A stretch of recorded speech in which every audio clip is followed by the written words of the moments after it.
Today we have a 2011 Chevy Cruze with a 1.8 motor.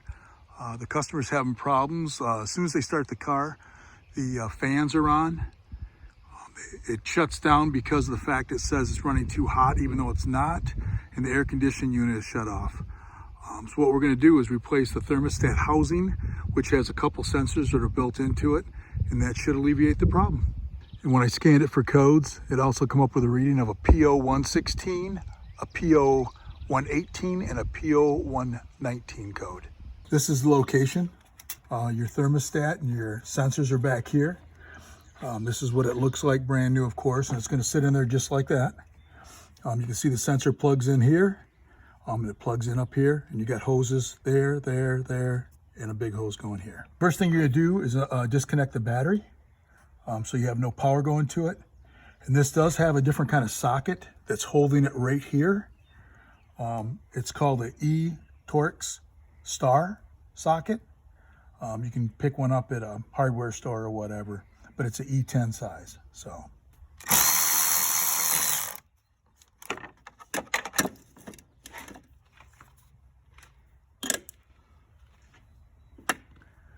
Okay, the next thing we do is you're gonna have to pinch this together right here, and that should pop right out like that. And then we're gonna remove this 10 millimeter that's down here, just for more room. Next we're gonna do is remove this 10 right here, which takes this bracket off. Gives us a little more room to maneuver in here. I always like to put these in a metal tray so I don't have to go looking for them. Okay, that's out of the way.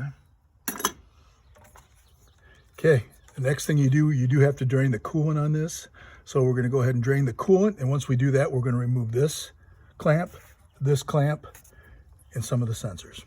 I just pulled this with a pair of pliers, pulled it back here. All I gotta do is pinch it like this. Like that, squeeze it down, and then move it back. And sometimes these are stuck right here, so you might wanna use some channel locks on it to wiggle it, just to get it loose, or a pair of pliers, but you gotta be careful you don't tear up your hose. Just wiggle it like that. And you're gonna get a little coolant even though you drained it, but usually it pops off. Okay, not too much coolant. I do have a bucket underneath anyway, just in case.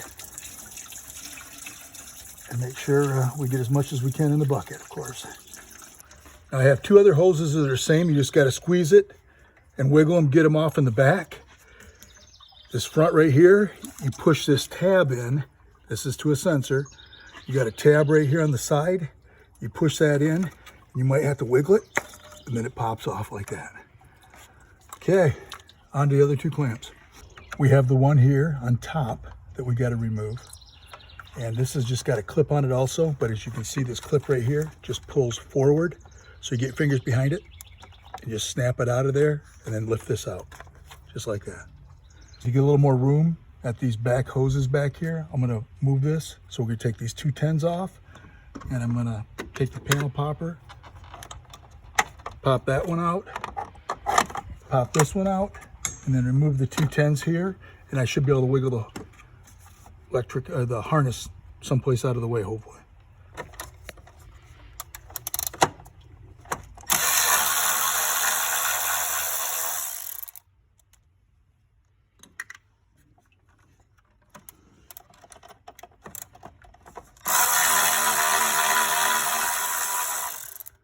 Hopefully this gives us a little more accessibility here to the hoses.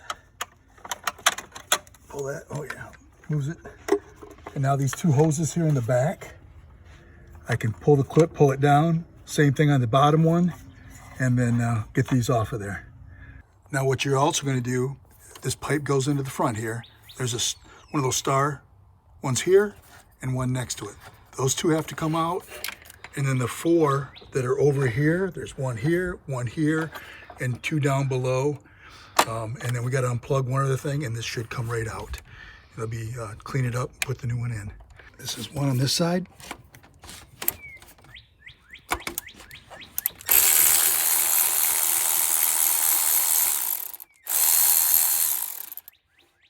There'll be one like it right on the other side.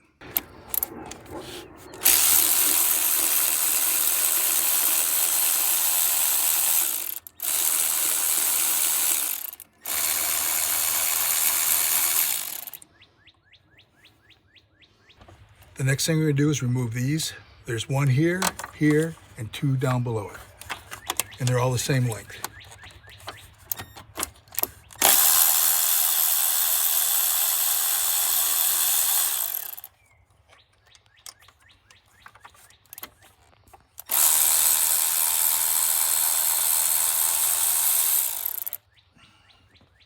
Okay. This back sensor right there, this one right here, all you have to do is push this down right here in the back and it releases out of there. And this is the old unit. And you can see it's a little tore up, but not too bad. So we're just replacing it with a whole new one. And this is where it mounts on the side with a 4. So we're gonna clean this up and start assembling it with the new one. Okay, now this is, you gotta have it nice and clean like this on the block because it's gonna seal on there. And if you have any debris on there, it won't seal well. Make sure that this rubber gasket is here in place. And these are the 4 bolts you're gonna have, and we're gonna start those by hand and snug them up. And then we also have to do the 2 on the bottom, which is right there. But all these you wanna start by hand and then hand tighten them. Don't use any power tools because you definitely don't wanna strip anything out. Okay, now you gotta make sure that these, when it goes on, this clip is in the right direction. You make sure you hear it click.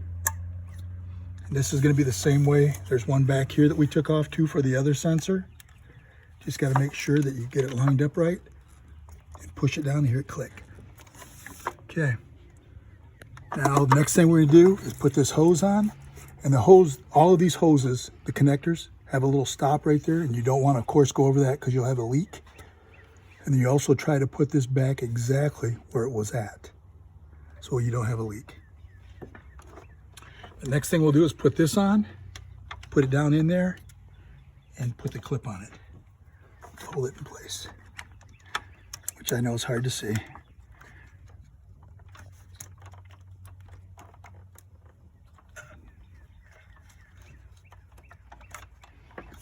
It holds it like that. So that can't come out. Now you can see how this is up like this. You push that on, clip it on, and make sure it doesn't come out. So that's in good. Make sure this is good. And then, like I said, we got to move this to where it was before so you don't have a leak. And now you kind of put it where the other one was at. You just shut it off like that right there. I can see I actually got to move it over here more. So you might want to use 2 hands just like that. And that has the best chance of not leaking like that. But just make sure you don't go past this right here on any of them. We're going to remount our bracket here, install these 2 10s, clip it into place there. Make sure this goes through and clipped in place right there. Tighten this up.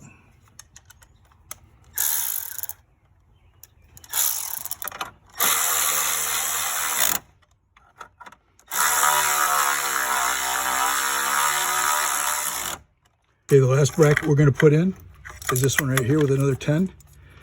Put that on the bottom.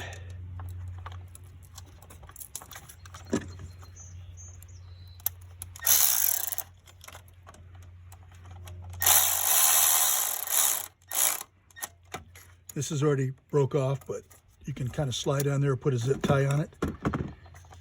And the other one just clips in here. Just keep it out of the way. And the last thing we're going to do is we're going to put some coolant in it. Yeah, I'll get a zip tie for that later and just mount it right there. We're going to get some coolant mixed 50-50, which will probably be like a Dex Cool, which GM calls for. And we're going to test it and look for leaks, and hopefully everything's perfect. At this time, you're going to want to hook up your battery, and that hopefully will clear the codes that you have from your sensors messing up.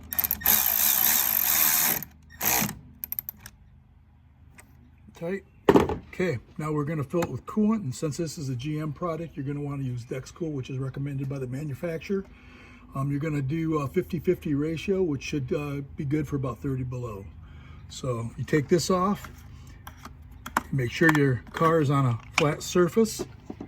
And over here on a Chevy Cruze, if you look, there's a plastic nipple right here, which you got to get out.